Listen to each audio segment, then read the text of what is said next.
sports. We cover high school, college, and pro, but we love high school sports. And along the way, we meet great people. We talked about Don Watney earlier and what a wonderful man he was. But we've come across so many people that are not only good coaches, but they're really good people and to make a difference in the lives of others. And one of those gentlemen joins us now, and he was a fine player back in his own day. Let's not make him sound too old, okay?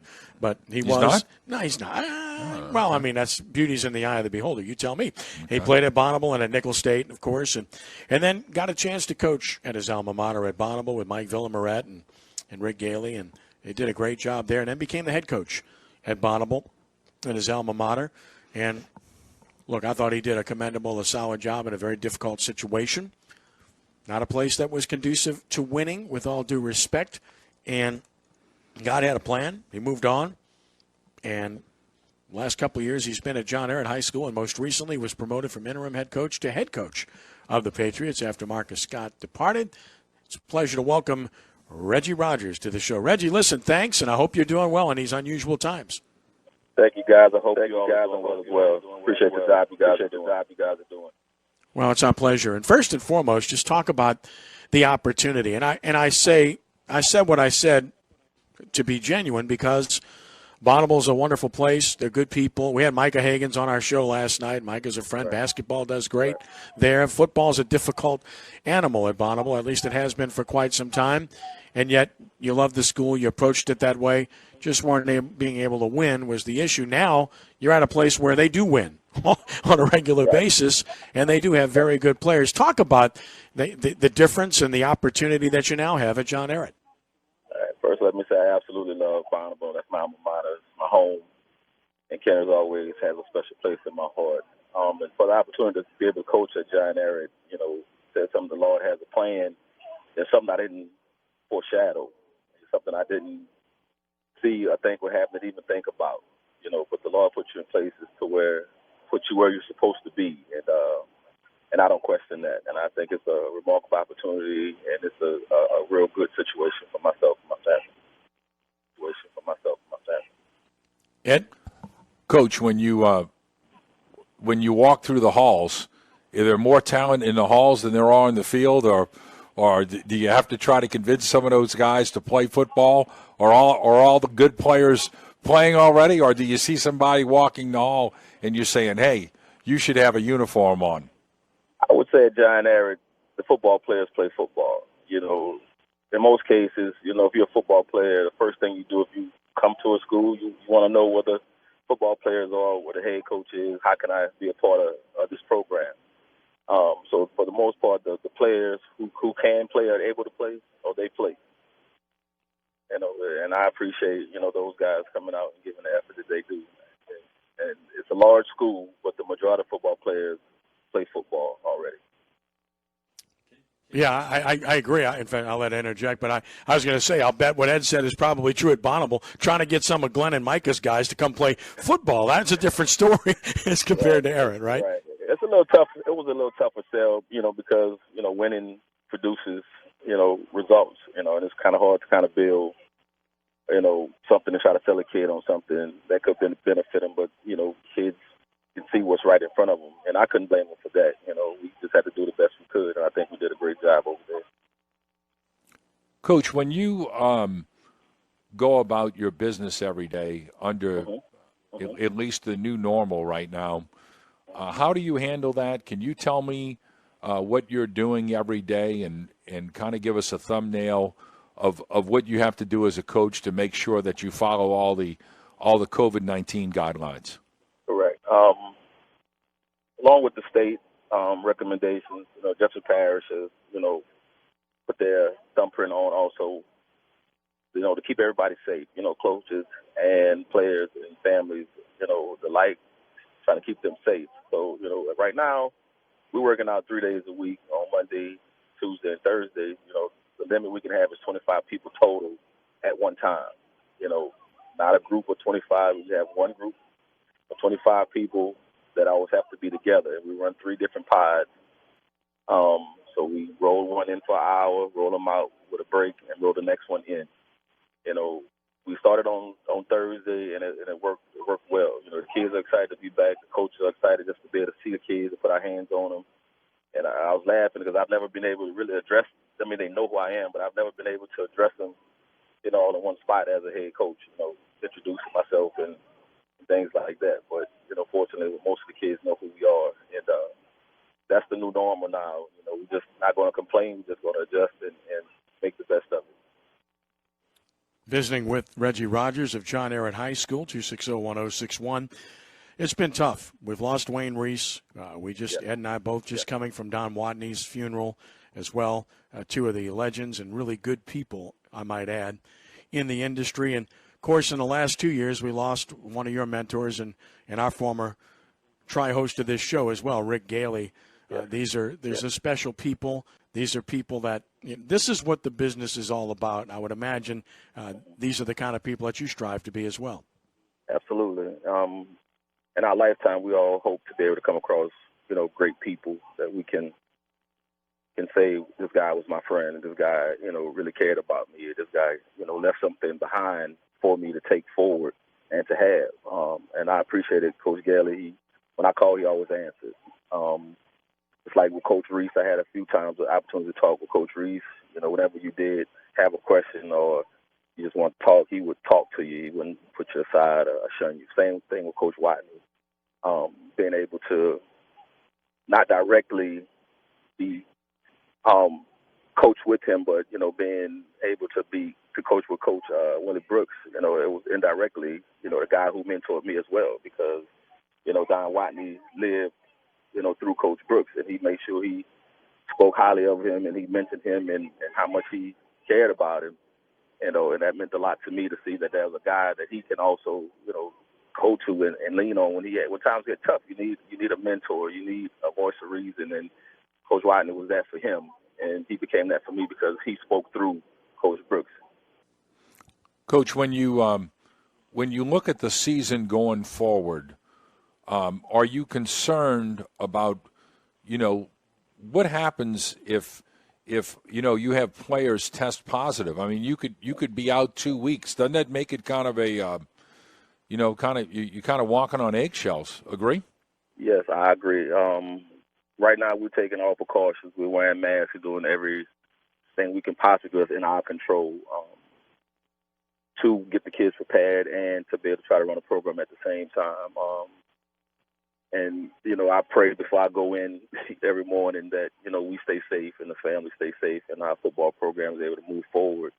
But it is tough, considering the possibility, of a spread. I've been watching the news and some of the colleges that have had some incidents, and it's pretty scary, to try to take on such a thing. But, we have to keep going forward and hope for the best. But in case something does happen, we'll be prepared and we'll take all the precautions that's necessary and try to keep moving forward and control the things that we can control. Visiting with Reggie Rogers, trying to be safe. Head coach at John Ehret with us, 260-1061. These are strange times, not just COVID-19, but what's happening all around our country right now after what transpired most recently with George Floyd and Mr. Aubrey before that. Both were horrendous situations, the latest examples of how there are problems that exist that must be addressed, and we're seeing the reaction as a whole. First and foremost, your thoughts about what is happening. Do you think this is a true awakening, that it's real, and do you think this is going to exact genuine change? I think this is something that has been building for a while. I don't think people knew how to directly take it on, but I think it's something that has been building, and people have wanted to maybe try to take on such a task. We built this country on things, on some good and some bad. But right now the bad is kind of coming to the forefront, but it has to be addressed. We can't turn a blind eye to it. We have to look at it in the eye. Have you faced any problem, any situation, and deal with it head on. I know it is a tough time, but as a country, we will get through it.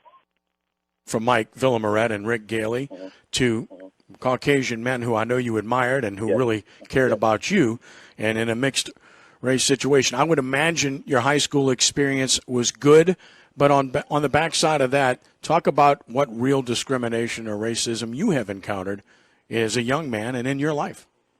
Those guys did not see race. It didn't come out and when they addressed, the kids, it didn't come out as I'm gonna do this because you're a black guy, you're a white guy. It came out as genuine people, as genuine fathers, as genuine men, and that's important. When you see guys like that, it didn't matter the color. It mattered was the message. For me personally, my family is from Mississippi, and my mother and my father. So being there in the summers and kind of being around, my grandparents were sharecroppers in the 80s. I didn't realize that. So of course, I studied it in school, and I kind of looked at it and realized that the things that they had that we thought were theirs was not theirs. It was just land they worked for somebody else. And we started seeing the discrimination, but the thing that I commend my grandparents for was that they never taught us to hate. They could have been their message, but they never taught us to hate. They taught us to just listen to a man, look a man in the eye, listen to his words, hear what he's saying, get the message. If it's something that you don't agree with, remove yourself from that person. You don't have to be disrespectful about it. Just remove yourself. And if you see that they're genuine, then you address them as such. And I appreciated that message. And that still holds true with me today. I look at people for who they are, and I give them a chance to put themselves in situations that I can trust or not trust them. And Ed, I think he hits on the most important thing there. Racism and discrimination is a taught behavior, because as a young person, you have absolutely no outlook of that sort whatsoever.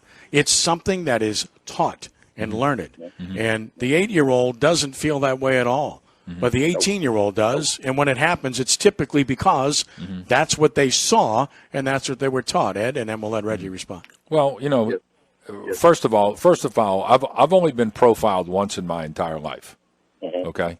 And that's when I was in Russia, and I was walking in with my passport, and the guy at the passport center looked at me and asked me if I was a member of the United States military. And he gave me a very evil eye. Okay, that's the only time I've ever been profiled in my entire life.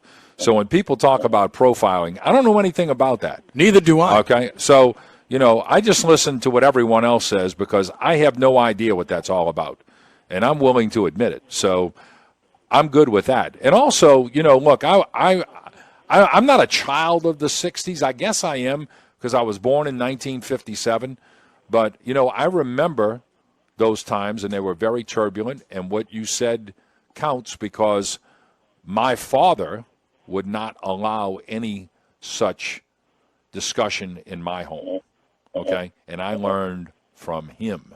Likewise. Okay? So, and I know your dad was much the same way. So, but the one thing I would say is, like, when I hear people talk about profiling, and I've called many of my friends and asked them about that, I don't know anything about it. Because the only time I've ever felt uncomfortable is once when I was going to quote-unquote, a communist country, even though it's not a communist country anymore. And I was definitely being looked down upon because I was a citizen of the United States of America, all right? But that's the only time I know anything about it. Right. So I don't know anything about that, Coach. When people ask me about that, I don't. It becomes an expectation, and that's something I've talked to my oldest son. I'm a father of 5, so I have plenty experience, dealing. My oldest son will be 22 this year, and he's off in Wisconsin alone for the first time. So I have to constantly remind him, for one, I'm not there to be with you, so you have to be able to handle things on your own, as all parents do. We want our kids to be able to go off and to be on their own without us and to be able to carry themselves in such a manner that's going to make their family proud and not embarrass themselves or their family. So I constantly talk to him about how to address himself, how to hold himself accountable when a situation arises, how to, deal with the situation, be respectful. Don't try not to, cause too much, try not to talk back and be confrontational because, it doesn't always work out in our favor. You should be able to express yourself, but sometimes you can't because it's misunderstood or the actions that you expected, to be one way, but we have to teach our kids that, you can't be, that way. You have to carry yourself with respect, just be respectful and get the situation, resolved as soon as you can. Well, I think you hit on it with everyone's individual. We can't allow ourselves to be cast into put in boxes, generalized, because there's good and bad in every facet of life. And that includes races, sexes, includes law enforcement, everybody. There's a lot of good people in all of those entities, and yet it's too easy to cast aspersions and put everybody in the same category. And I think everyone's been guilty of that at some point or another, and then you check yourself at the door and say, wait a minute, that's completely wrong. Individuals are what matter, and that's what you have to do, is to look at it that way, because I'm sure that you've encountered racism and difficulty in your life, and yet you understand that that particular individual that may have treated you that way doesn't represent everybody that looks like that person or where they come from. Oh, you're absolutely right about that. I've had some experiences that I've not held on to, and I grew up in Kenner, where it was a very diverse place. I grew up around, I was never around one kind of person, Hispanics, Cajuns, Black, we all were together. And when I was in high school at Bonneville, it was a diverse place. So we had a chance to kind of deal with all kinds of people, and that kind of got me ready, for life. We saw the good, we saw the bad in all. And I thought, it was a great learning experience. You take the good and for what it is, you take the bad for what it is, you put it in a box and you put it someplace else, and you just understand some people are going to be that way, and you accept, you want to be around the people who are going to treat you right, and that's the message for everybody, and I think that's what we all look for. Coach, when you, how excited are you about this team? What do you think about this club? I know that you know them, but how excited are you about this team? I'm extremely excited. I mean, we have lots of talent, but just not the talent. We have great kids, who come to work, who come, prepared. You don't have to do a lot of fussing. They come when you put the work out on the board. They go right at it. You don't have to sit there and they hold themselves accountable, which is what you want from young people, to be able to hold themselves accountable and expect greatness from themselves. And we're there just there to mentor them to make sure they stay on the right path. But this team is going to be pretty good defensively. We have some great players, and Kane Williams and Andrew Jones. Man, them guys are going to be ready to play. They call all the time, and they're ready. You could see it in them when they came to practice Thursday. They were so excited. Going to be a fun year. John Ehret football's always fun, and I know you're in a great position now, and I know Sheena Smith's really happy to have you on board. She's a big supporter of yours, and we talked about it before you got promoted. It's kind of almost a foregone conclusion, but until it happens, you never know. So we're really happy for you. And before we let you go, I think Ed and I should both automatically put you on our prayer list now, considering you have 5 children. Dude, come on, man. I'm from a family of 5 children, too. I saw what that was like, okay? So if we'd have known earlier, man, we would have prayed about you a long time ago, dude. I didn't see that coming. Like the Lord put you in a place I would never imagine, this. But I love them all. My youngest 2 are twins. Rose and Ryan. I'm actually driving them around in the van because everybody else at the house is gone. So this is my way to be able to entertain them and to do an interview at the same time. So I had to be creative this morning. You're multitasking, Coach. Conversation with you. Coach, you're multitasking, buddy. We do what we got to do. They watching Shrek in the back, and I'm talking to you. So. Very good. Well, as we let you go, what you just said is paramount. We're having a conversation. I think everybody needs to have a conversation, and I think this country would be a much better place, because if you have ears to hear, then you start to understand. Nobody says you have to agree on everything or even agree on a lot of things, but what you have to do is understand people and respect people for who they are and what they believe and why they do, and don't just automatically put them in a box and say, I hate you because you don't think like I do. It's the most ridiculous thing in the world. I'm sick and tired of it personally, and I'll bet you are too. Coach, all the best, buddy. Take care of those children. Drive safely, by the way. And I can tell you what ends in the first Shrek anyway. I can tell them how it ends, but then again, I'd blow it for them. So let them watch Shrek. Enjoy yourself. God bless you and yours. Congratulations on being a Patriot, and I hope you're there for a long time and you win a lot of games, man. Yes, sir. I appreciate you guys always, man. Thank you very much. All right, Coach. Take care, buddy. Thank you, Reggie. All right. Appreciate it. You got it. Reggie Rogers of John Ehret. One of really good people in the business. And again,